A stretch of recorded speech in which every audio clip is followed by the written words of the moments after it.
l'État qui est là actuellement tienne un discours de vérité, surtout un discours sérieux bi nga xam ne ni c'est à l'endroit des populations du Sénégal. Effectivement. ñi nekk ci réew mi ak ñi nekk ci biti. Parce que fii chacun a son mot à dire te nit ñi actuellement ni politique doon doxee gestion de la chose publique ni mu doon doxee à l'époque ak aujourd'hui fi ñu toll dafa am différence. Il y a une grande différence parce que tey même les enfants qui sont à l'école ils savent des choses. Ils voient comment est-ce que les politiques se comportent avec la chose publique. Effectivement. Il l'a dit tout à l'heure, le problème de s'endetter, c'est pas méchant. C'est pas quelque chose que l'on va stigmatiser, ñu ne non, waruñu endetter. Non. On va s'endetter. On est d'accord. Il n'y a pas un pays, il n'y a pas une entreprise dans ce monde qui évolue, qui grandisse et qui ne s'endette pas. Amul.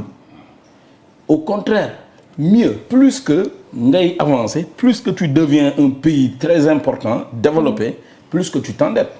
Ça, on le sait. Je donne un exemple. Tu mets ton entreprise, tu crées ton entreprise. Les chiffres d'affaires, tu étais entre 1 million, 10 millions, comme ça. 2 ans, 3 ans, il y a 1 million, 10 millions, il y a 4 millions, 6 millions. Minimum. Mais on va vers 2 ans, 3 ans, il y a un petit chiffre d'affaires boulal, presque 800 millions. Mais l'endettement va arriver à 600 millions. Il va falloir que... Et en plus, l'endettement va arriver à 600 millions. Mais yo, bon def bénéfice, 8 millions, bon def bénéfice 3 millions ou 2 millions.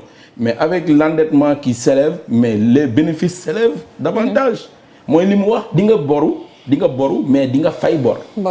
Et il faut comprendre que le Sénégal, bu ñu delloo ci ginnaaw avant que première alternance di ñëw. Sénégal amuloon dërëm. Il y avait rien. Boo xoolee li fi nekkoon mooy li fi colon yi bàyyi ak une bonne administration et une bonne gestion, hein? Une bonne gestion, il faut le dire. Ils ont maintenu en tout cas la gestion ci benn niveau boo xam ne nii il y avait pas de création de valeur ajoutée. Donc li fi nekk moo fi nekkoon on nous appelait vraiment un pays de la teranga dund wi yomboon na dëgg la mais rien ne s'évoluait, tout nous venait de l'extérieur. Et les routes yi fi nekkoon ba xoolee les villes yi fi nekkoon màgguñu, le peuple grandissait, tu vois, les embouteillages commençaient. Il y avait le souci d'ouvrir Dakar, d'essayer d'envoyer les administrations au fond du pays. Mais tey fi ñu toll on voit nettement qu'il y a une amélioration, il y a un changement dans le Sénégal. Du côté infrastructure, du côté santé, il y a des changements, certes. Mais changement yooyu noonu ñun nan lañ koy sentiré. Ni ñu koy sentiré d'abord mooy que ni il faut le dire. Bonne gouvernance boobu ñu doon wax c'est parce que y avait la demande sociale. L'impunité yi doon am ak aussi la gabegie bi ñu doon joytu. Ça a fait que le slogan des politiques c'était que bonne gouvernance, gestion sobre, vertueuse, etc. Yooyu bañ ci yeggee nous avons vu que ni ils avaient du mal à gérer ça, à encadrer l'administration, à encadrer les politiques publiques. Da ngay gis des gens qui gagnent un marché, posent première pierre, mu yem fa. Et pourtant l'argent a été voté, le budget a été voté et dégagé. Ñii jël nañ commission. Comment est-ce que ces commissions sont organisées? Au profit de tierces personnes, parce que tu es à la tête ou bien parce que tu es dans le circuit. Am nga ci lii au moment où de d'honnêtes Sénégalais travaillent dignement avec le matin le soir, qui ne gagnent pratiquement rien alors que seen salaires yi c'est des salaires sax yu doy waar. Réew mi gis nga quand on dit système c'est pas une question de rejeter la faute sur les colons, c'est pas une question de rejeter la faute sur d'honnêtes fils de Sénégalais qui sont nés avec le système bi ñu trouvé fii, grandi et travaillent avec ça. Non, quand on parle du système, c'est que tout système est amélioré. Ñun li ñu am bonul, mais il faut qu'on améliore ça. Notre système de scolarité, notre système de santé, notre système le civisme, yar nit ñi parce que tous les politiciens campagne bi ñu génn boo xoolee on disait quoi? Je mise sur l'humain maanaam defaraat jikko yi, defaraat jëmm yi.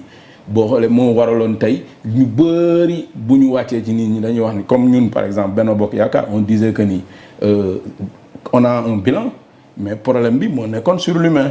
Il y a beaucoup de choses yu manqué yoo xam ne nii askan wi yëguñu politique bu baax bi président def ci maanaam ci luy dugg ci seen gafa. D'accord. Employabilité yi loolu noonu moo waral mais aujourd'hui l'endettement là on voit nettement que ni de grands projets ont été présentés mais projets yi n'ont pas été réalisés à 100% comme nu mu waroon amee. D'accord, très bien. benn y a eu beaucoup de failles mooy tey li Ousmane Sonko di wax dañ koy nangu mais nag il va falloir que mooy les contrôles qui se fassent il va falloir qu'il montre le bon exemple mooy mu doon dans le sérieux mu bañ a nekk créer nit pour tëj adversaire wala pour bloquer adversaire que ça se fasse dans le sérieux et que ñoom qu'ils prennent l'exemple sur eux parce que ñoom bis bu ñu fi jógee tamit d'autres vont venir et ce sera le cas aujourd'hui sur le plan international l'endettement du Sénégal dans la liste noire mënuma nekk une entreprise un pays boo xam ne ni à dotation factorielle on a reçu aujourd'hui de nouvelles ressources yu ñu musul am ñu war a jëm ci enrichissement ñun ñuy jëm ci appauvrissement c'est pas possible. D'accord, très très bien. tey boo demee ba mënuñu la lebal benn somme booy demander sur le marché c'est parce que ni liggéey bi desaat na. parce que mënoo am garantie bu doy sa biir dëkk muy jóge ci sa biir dëkk te yow mënoo génnee 1 franc ci biti indi ko ci biir réew mi. D'accord, très bien Michel. politique publique yooyu finance par rapport ak levée de fonds sur le marché de l'UEMOA monsieur Barry pour ñëw ak yow déjà Sénégal bëggoon lu toll ci 25 milliards il a obtenu malheureusement 0 par rapport ak li nga xamante si ni moo jëm ci wàllum dette boobu déjà on parle des conséquences surtout sur le plan international parce que bu ñu xoolee quand même dem ba yegg ñu naan Sénégal mi ngi ci liste noire bi on sait très bien que ne loolu mën na am leneen lu mu jur. alhamdulilah. Cala wax nga dëgg.